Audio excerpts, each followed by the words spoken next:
Halo Sobat Simfoni, bersama kita di Ngobrol Milenial dengan saya Tia Brisantiana dan juga saya Raudatul Jannah. Nah, kali ini kita akan ngobroli tentang perempuan dalam pusaran ekstremisme.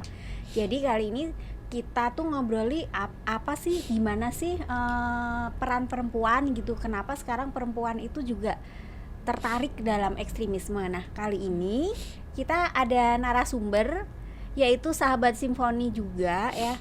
Jana adalah seorang mahasiswa S2 UIN Sunan Kalijaga Yogyakarta. Dia menyukai isu perempuan, kesetaraan gender, inklusivitas, toleransi, dan beruntungnya bagi Solo Bersimfoni, Jana juga menjadi sahabat Simfoni yang bahkan sebelum bergabung dia juga sudah aktif mengkampanyekan isu-isu ini melalui offline maupun online. Nah, halo Jana, apa kabar? Halo Mbak Tia, alhamdulillah baik. Semoga kali ini apa yang kita bicarakan menarik karena kita ini sama-sama perempuan juga, jadi dan menyukai isu perempuan juga. Nah, ini pertama nih mau tanya, menurut Jana apa sih arti dari ekstremisme itu? Oke. Yang Jana pahami. Ekstremisme itu suatu paham yang terlalu berlebihan atau terlalu fanatik dan biasanya itu menentang, maksudnya bertolak belakang dengan peraturan yang ada, begitu Mbak. Jadi emang ekstremisme itu prosesnya panjang ya, jadi dari radikal, ekstremis kekerasan, dan emang nanti mungkin pada akhirnya jadi terorisme gitu ya. Nah, kalau selama ini kan identiknya pelaku ekstremisme itu laki-laki ya. Mulai sejak kapan sih perempuan terlibat dalam lebih dalam ekstremisme ini? Ya, selama ini tuh tindakan terorisme itu kan selalu erat dengan maskulinitas gitu ya Mbak ya. Nah, mulai terlihat itu ketika ada pelaku perempuannya, kayak pas pelaku bom di Surabaya itu. Iya, yang itu satu keluarga juga itu ya. Itu perempuan juga mengajak anak-anaknya juga, dan itu tuh tidak terlalu dicurigai begitu. Kenapa kok sekarang membuat rancangan yang baru dengan menggunakan perempuan juga sebagai pelaku bom, itu karena perempuan lebih tidak dicurigai, dan juga perempuan itu biasanya lebih lebih total gitulah kalau dalam melakukan sesuatu. Apalagi sebelumnya itu kan sebenarnya kayak dari perempuan itu pengen menunjukkan eksistensinya kayak gitu-gitu, bahwa dia juga bisa gitu ya. Iya. Seperti juga kayak kasus dan yang mengajak 16 keluarganya itu kan juga dari perempuan gitu ya. Bisa mengajak sebesar itu gitu ya. Nah, jadi ini bisa dijelasin kenapa itu tadi bisa lebih dalam bisa diterangkan kenapa sih perempuan itu terlibat gitu. Oke. Sebenarnya faktornya itu ada banyak gitu Mbak. Mereka ingin menunjukkan kalau mereka itu sebenarnya juga bisa menjadi pelaku bom. Kemudian sebelumnya kan perempuan juga ingin kayak berjihad versi tanda kutip gitu ya. Nah, ini mumpung ada kayak kesempatannya gitu loh. Jadi selama ini perempuan juga ingin berjihad yang itulah yang dijanjikan masuk surga dan lain-lain. Tapi kalau sebelumnya itu hanya kayak membantu suaminya atau membantu dalam jaringan seperti itu, dan kini mereka mempunyai peluang, kemudian kayak hasrat untuk berjihadnya itu meletup gitu loh Mbak. Nah, gitu. Ya, sebenarnya bahwa yang saya pahami pelibatan perempuan ini sebenarnya bukan termasuk emansipasi perempuan ya, karena bukan. Ini malah sebenarnya eksploitasi perempuan gitu ya. Jadi malah menggunakan perempuan untuk terlibat supaya lebih mudah gitu ya jalannya ya gitu. Iya, betul. Nah, terus Jana kan kemarin mengikuti workshop menulis dari Konde nih. Namanya Peace Innovation Academy, dan di sini Jana menuliskan tentang perempuan dalam pusaran terorisme. Bisa diceritakan nggak sih mengapa ngambil tema ini gitu? Oke. Saya itu kan orang Sukoharjo Mbak. Yeah. Sukoharjo itu termasuk ke Solo Raya kan. Yeah. Nah, dan jaringan teroris terbesar di Indonesia itu jaringan teroris di Solo.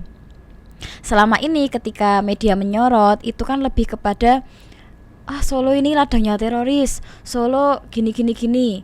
Tapi mereka kurang menyorot bagaimana ada istri yang menjadi korban juga begitu.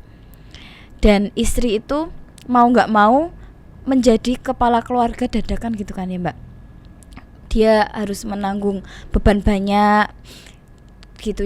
Dan kemarin aku wawancara 2 istri ex napiter.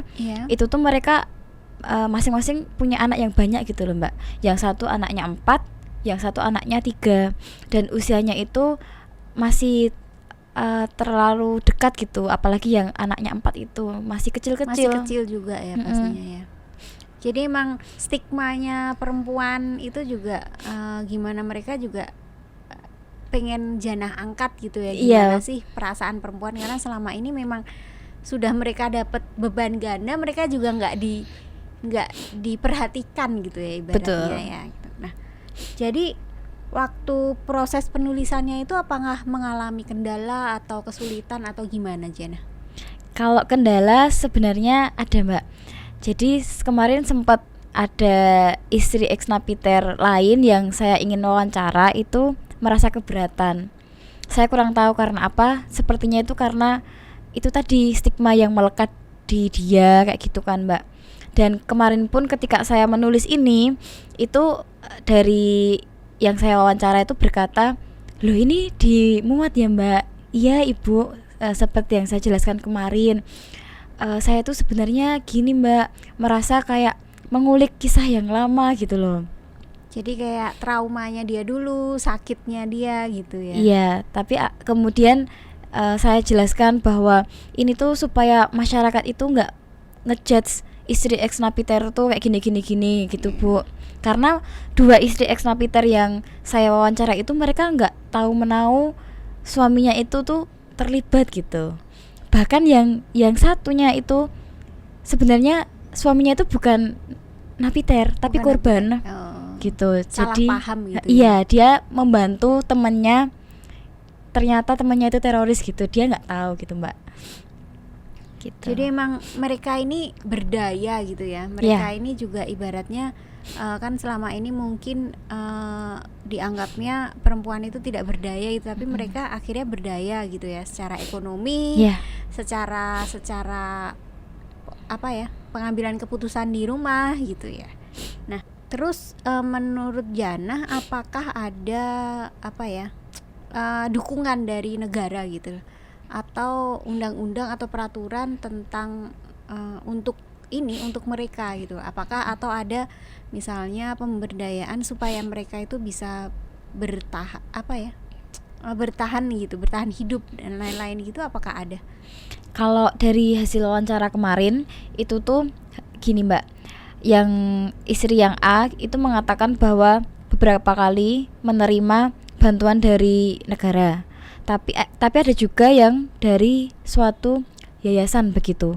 Oh gitu ya. Tapi cuma berapa kali gitu, bisa dihitung jari, 3 kali Pak ya. Terus setelah suaminya bebas itu tuh ada bantuan dana 5 juta untuk berwirausaha begitu. Dan kemarin yang melakukan wirausahanya itu perempuannya gitu. Jadi untuk mengembangkan usahanya.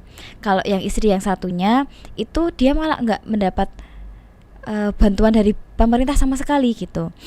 Dia cuma dapatnya yaitu setelah suaminya bebas, kemudian mendapat 5 juta itu juga untuk berwirausaha. Dan setelah suaminya bebas itu tuh mereka kesulitan untuk mencari kerja karena si suami juga dicap kan mantan napiter kayak gini. Kepercayaan terhadap mereka itu benar-benar minim dari warga, meskipun sudah bebas, sudah istilahnya di rehab gitu kan, kemudian dan sudah cinta NKRI, tapi itu dari masyarakat masih menstigma seperti itu Mbak.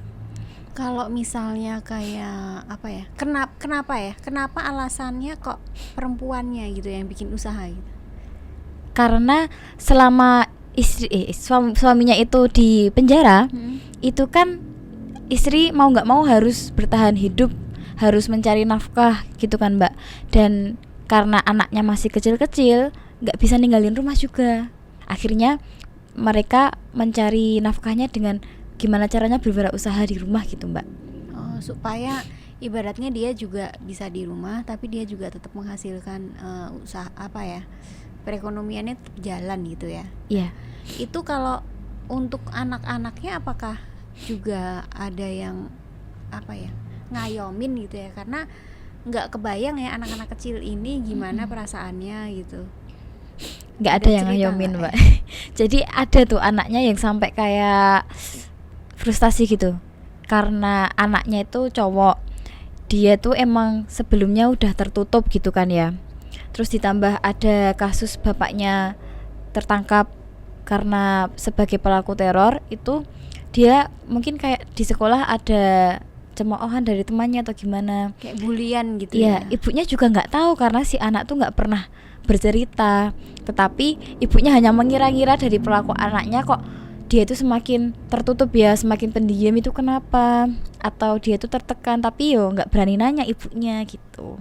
Kalau solusi seperti itu gimana Mbak biasanya? Tetap dihandle oleh ibu sendiri ya? Iya, dan ibunya sendiri ya? Ibunya yo berusaha terlihat tegar di depan anaknya gitu, nggak pernah menunjukkan rasa sakit, rasa sedih. Kalau ditanya bapak kemana Bu, nah itu yang berat untuk jawab gitu. Hebatnya Tapi perempuan ya? hebat banget. Aku wawancara tuh sampai pengen nangis gitu Mbak. Ya Allah, ternyata kayak gini ya perjuangannya ya, di balik stigma masyarakat yang pada mencap gitu bahwa wah itu istri teroris harus dijauhi. Ternyata banyak kisah perjuangan di baliknya gitu. Ya karena dia harus double gitu ya, bebannya ganda. Ya Ganda, triple mungkin, bahkan karena banyak stigma gitu itu ya Mbak. Jadi emang benar-benar ibaratnya kayak kita harus mulai menjauhkan stigma ini juga, harus membantu mereka juga, karena mereka juga sama-sama manusia, sama-sama punya hak yang sama gitu kan ya. Nah, ini buat terakhir nih, apa pesan yang bisa Janah ambil dari para perempuan ini? Ya, pesannya kalau yang bisa saya ambil yaitu bahwa perempuan itu memang harus berdaya. Jadi ketika ada suatu keadaan di mana suaminya meninggalkan, entah karena meninggal dunia atau karena hal-hal yang tidak diperkirakan seperti ini tadi, itu perempuan juga bisa berperan sebagai kepala rumah tangga seperti itu Mbak. Jadi harus dibekali keterampilan-keterampilan khusus gitu Mbak. Ibaratnya nggak hanya secara fisik ya, tapi juga secara mental dia juga harus siap gitu ya. Betul. Karena kita juga nggak pernah tahu. Ini bukan mendoakan ya sebenarnya ya gitu. Tapi memang perempuan tuh harus berdaya. Ya. Perempuan dan harus memiliki kesempatan yang sama ya, juga. Betul. Karena semua manusia punya kesempatan yang sama dalam mengekspresikan apa yang ingin dia lakukan. Ya, betul Mbak. Ya, baik.